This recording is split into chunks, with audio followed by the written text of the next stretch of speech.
Lá vem a boia do pessoal, arroz cru e feijão sem sal. E mais atrás vem um macarrão, parece cola de colar balão.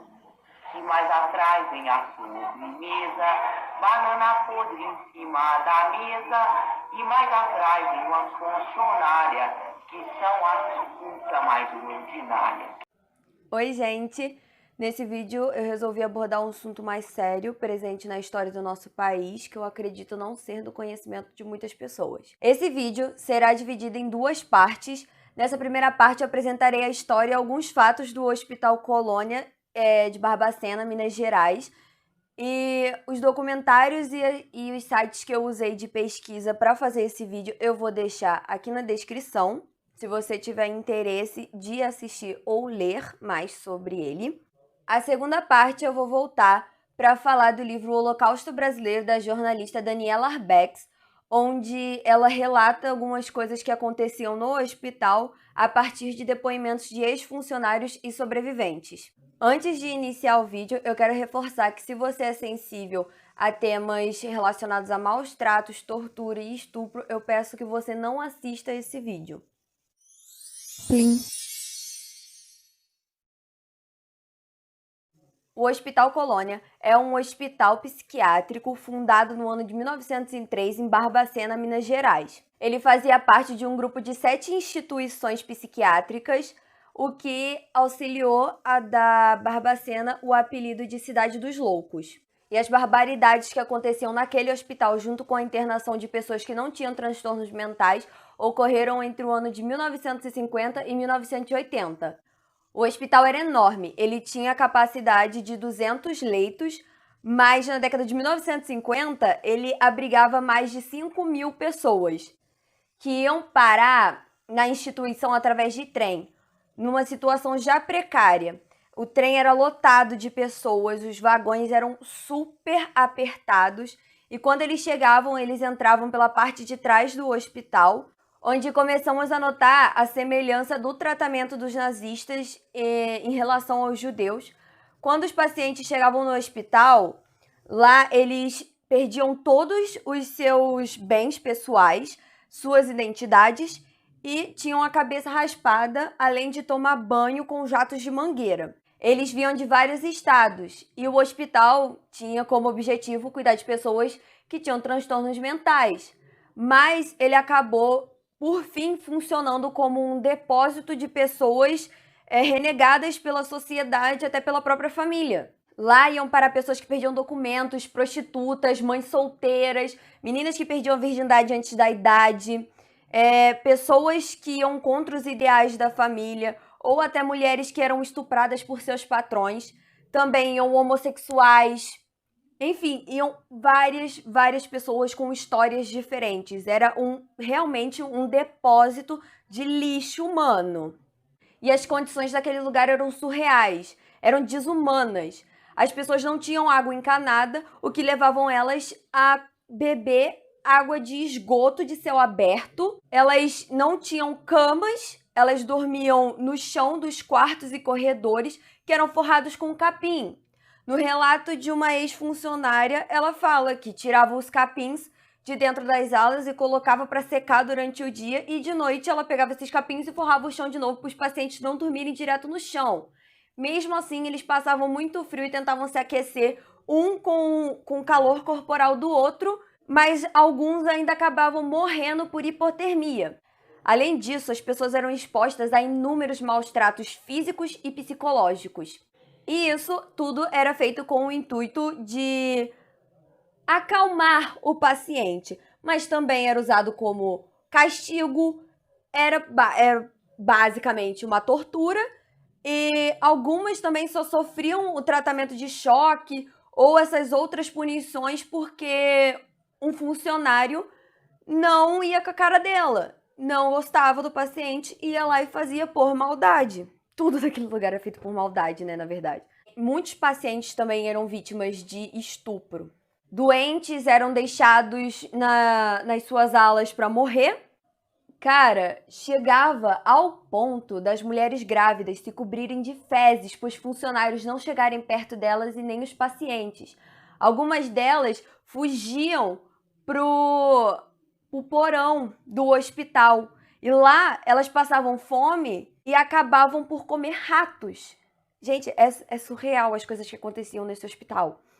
O hospital tinha cerca de 33 pacientes crianças que nasciam lá ou eram deixadas, abandonadas. A mãe tinha criança, não queria mais ficar, mandava para o Hospital Colônia. E algumas delas chegaram ao ponto de nem aprender a falar. No documentário que eu assisti, cara, você vê as crianças em situações deploráveis, deploráveis. O número de pessoas era tão grande naquele lugar que algumas nem roupa tinha, ficavam o tempo inteiro nuas, mesmo no frio. Tem uma cena do documentário que gravam um menininho, gravam as crianças, e as crianças, elas já não se comportam mais como crianças. Elas ficam o tempo inteiro chacoalhando a cabeça. São cenas horríveis que tem nesse documentário, mas que mostram realmente o que acontecia naquele lugar e que ninguém fazia nada a respeito. Com essas condições, quando o Hospital Colônia foi fechado, tiveram cerca de 60 mil mortes naquele lugar. E boa parte dela eram pessoas que nem tinham transtornos mentais. Elas eram extremamente lúcidas, que chegavam lá e perdiam a sua sanidade pela condição do lugar. 70% delas foram pessoas lúcidas que foram mandadas para o Hospital Colônia. E esses mortos, né? Se a família não reclamasse o corpo, eles eram vendidos para universidades de medicina que acabavam por encomendar esses corpos do Hospital Colônia. Além de, se eles quisessem ossos, o Hospital Colônia, para fornecer esses ossos, eles cozinhavam o corpo das pessoas mortas em gasolina na frente dos outros pacientes. Um psiquiatra italiano, o nome dele é Franco Basaglia, eu não sei falar o sobrenome dele. Ele teve a oportunidade de visitar o Hospital Colônia em 1979 e ele acabou por comparar o lugar e tudo que acontecia lá dentro com um campo de concentração nazista, além de exigir o fechamento do lugar. O que aconteceu muito tempo depois, na década de 1980, apenas. Demorou um tempão ainda depois de um psiquiatra exigir que ele fosse fechado e acabou por ele ser reaberto em 1996 como um museu, levando o nome de Museu da Loucura. Raton foi o único que registrou os pacientes e o estado daquele local em vídeo, e a partir desse registro ele criou um documentário chamado Em Nome da Razão, que ele utilizou apenas os sons do lugar. Então, nele você escuta pacientes cantando, pacientes falando, nele também tem pacientes relatando do jeito que conseguiam, da capacidade que eles tinham. Do jeito que eles conseguiam, eles relatavam a história deles, de como eles foram parar lá. Mostram até um rapaz que foi parar no hospital só porque tinha se desentendido com o pai dele.